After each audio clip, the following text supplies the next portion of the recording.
A topic that we've talked about quite a lot, and certainly something that we've had a lot of feedback to, is the situation in Israel, particularly the war between Israel and Gaza, the impact that this has had on the local people in the ground. Now, I appreciate that this is a contentious topic, that people have some strong views and opinions on this one.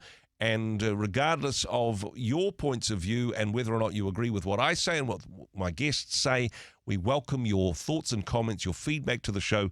8168 is the number to text. Start with the first word, comments.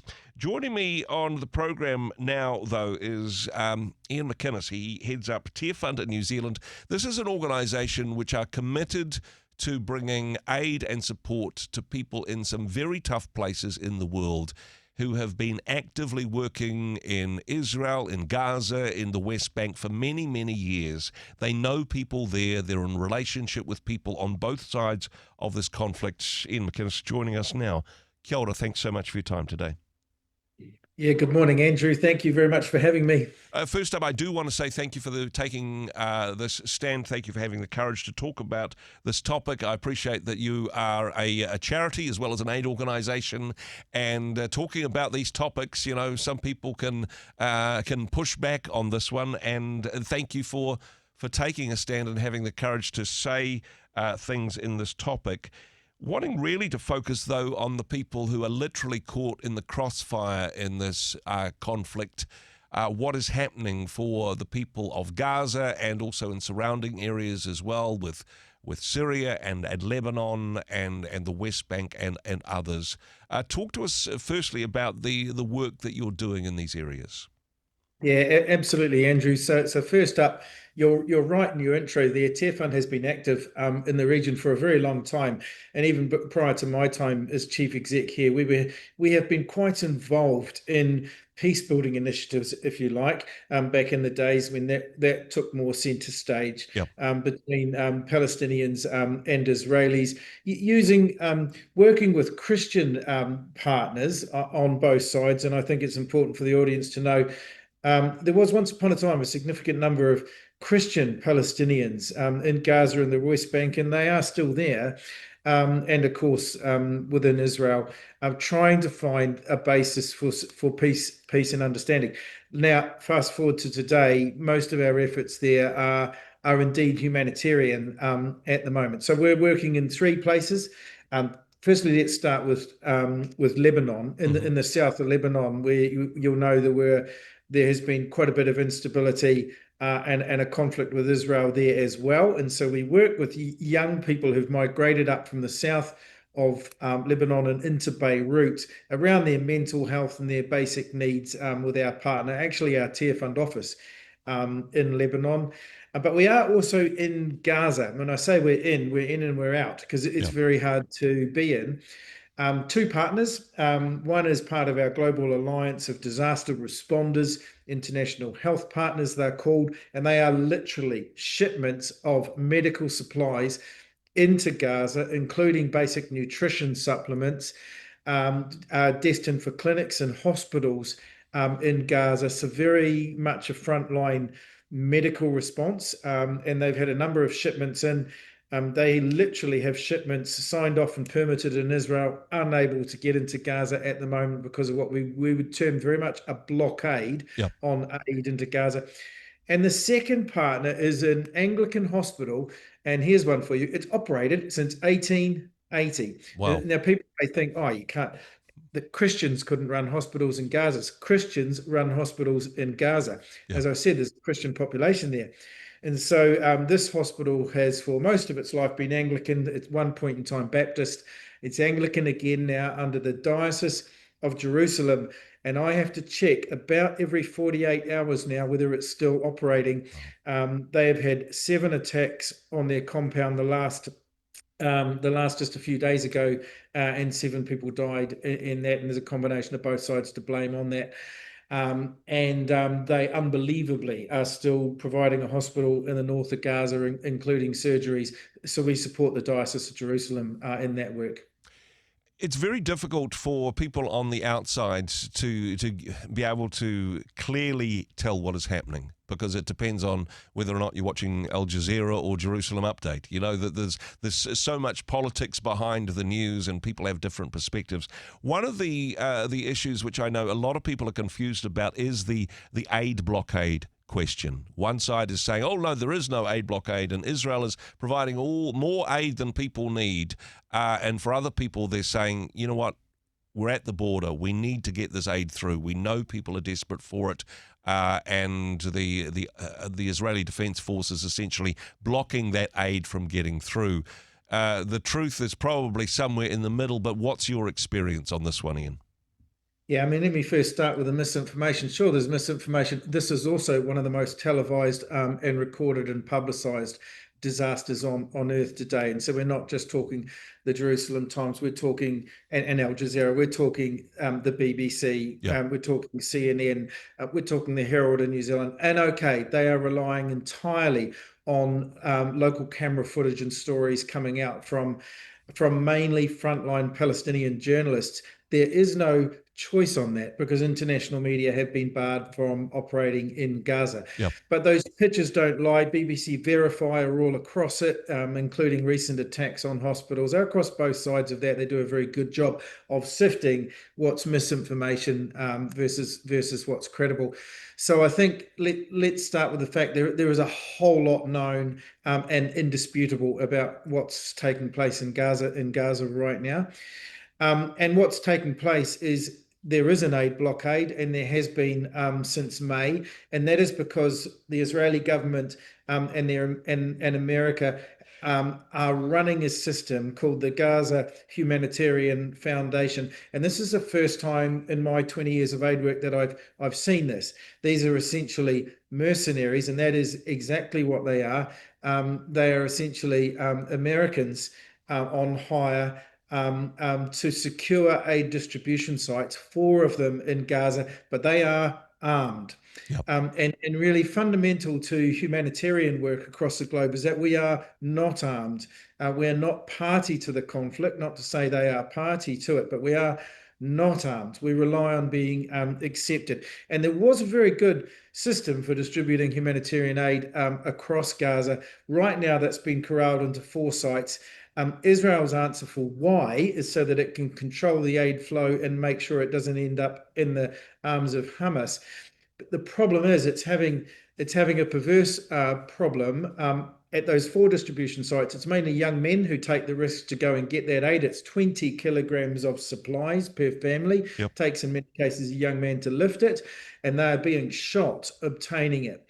And that is because they're considered a male of fighting age. If there's any disturbance, they can be targeted.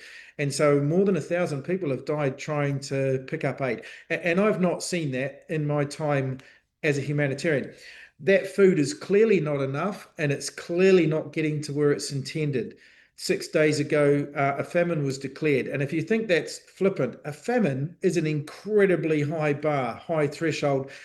Humanitarians have been calling for it for a long time. Yep. The organization that makes that call does so only under the absolute worst of circumstances. We've been working in Ethiopia the last 2 years. They haven't declared a famine there yet, despite significant starvation. Over in the Sudan, they have declared a famine. Yep. And it's similar conditions. It's an area where it's impossible to get aid in because of the militarization of it and because of the conflict. So there are only 2 famines on Earth today, and they are both entirely man-made because of the conflict taking place across the top of it. And the definition of a famine, or at least the primary one, would be that 1 in 5 households are skipping meals repeatedly and are severely malnourished. Actually, that number's not 20%, it's 39%. It's nearly double that. So it is well and truly in famine territory now in Gaza.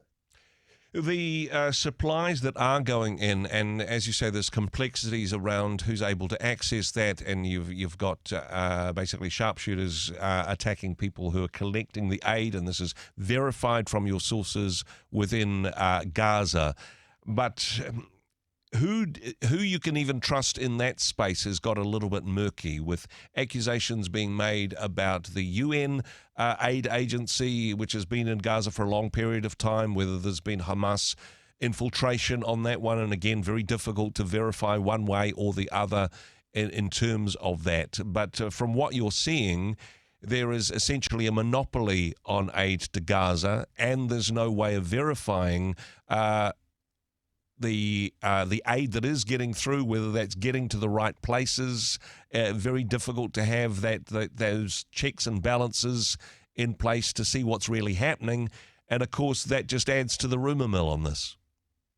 I mean, I will concede that it's not easy to deliver aid in Gaza, but states have an obligation, as do militants, to do exactly that. After World War II, the world drew up, the Geneva Conventions for a reason, in part because of the treatment of the Jewish community in Europe, of course, and all the other atrocities that took place in World War II down here in the Pacific and under Nazi Germany. So the conventions were drawn up. And they're really specific on things like this. So for example, on food, and I won't get too technical, but Article 54 Geneva Convention, starvation of civilians as a method of warfare is explicitly forbidden. There are articles on in relation to the targeting of hospitals, civilian hospitals. In no circumstances may be the object of attack. And of course, there are very good reasons for this. Casualties, whether militants, soldiers, or civilians need access to medical care. That goes back to the founding of the Red Cross. Yep. In Napoleon's wars, when soldiers weren't treated, the dead and dying on the battlefield. And starvation as a weapon of war is as old as war itself. You laid siege to a city, you starved it of all supplies to get to the soldiers, and in so doing, the civilians were collateral damage. In 2025, that is an unacceptable method of warfare. And yet I have zero doubt as a humanitarian that is what is taking place in Gaza today. Of course, Israel is trying to stop supplies falling into the hands of what remains of Hamas in the Gaza Strip. To starve the civilian population of Gaza and its 2 million people in order to do that is a war crime.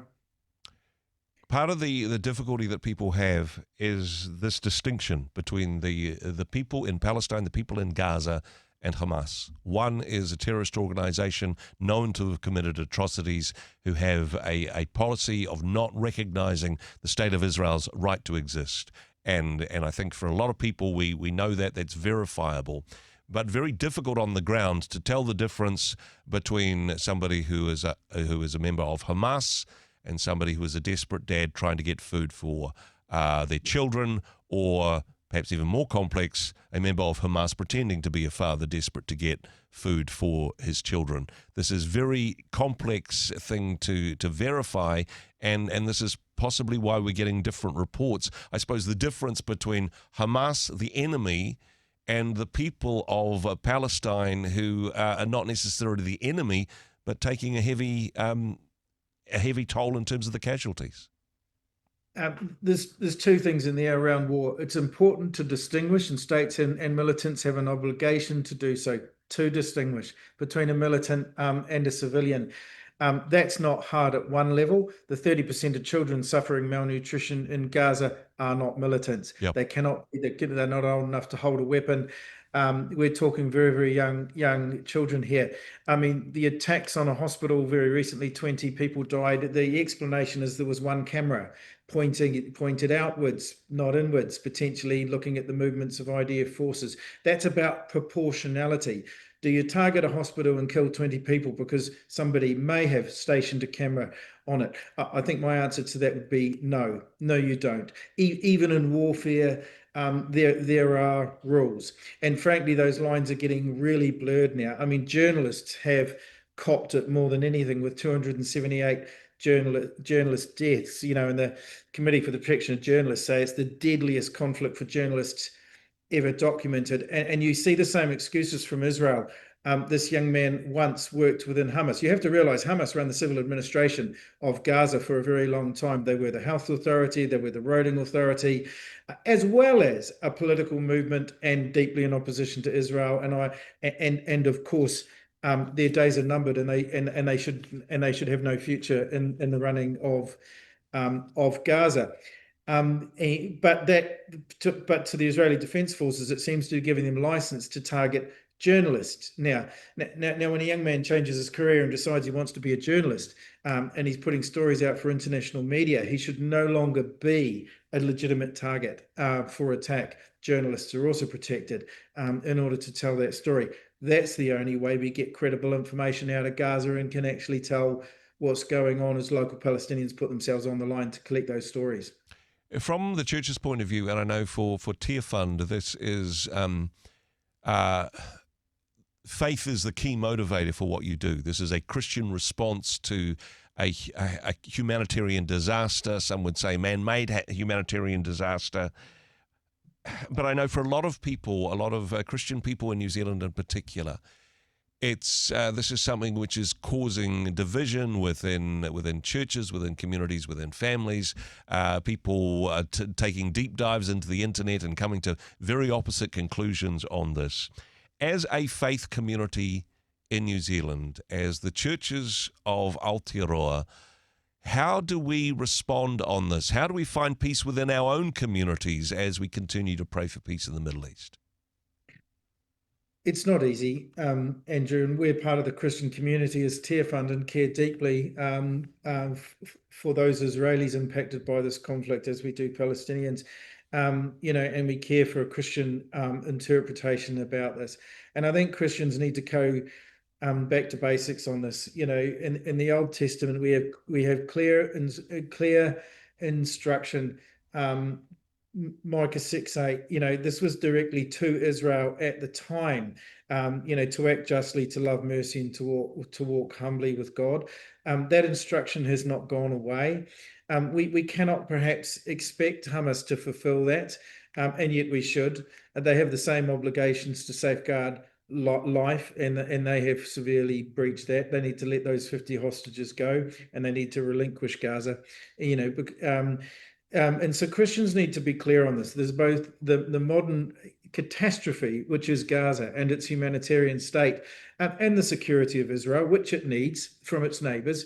And then there is a Christian interpretation of this, which goes all the way back, runs all the way through the prophets in the Old Testament to modern times with Jesus, where there's a reason he says no female, no male, no Jew, no Gentile, that they are universally applied rules around dignity, all made in the image of God, and they are all his children. And Jesus is quite explicit on this. It's not just what you did for the least of these. Whenever you did not do this for the least of these, in Matthew 25, whatever you did not do for the least of these, you did not do for me. It's quite a stark warning.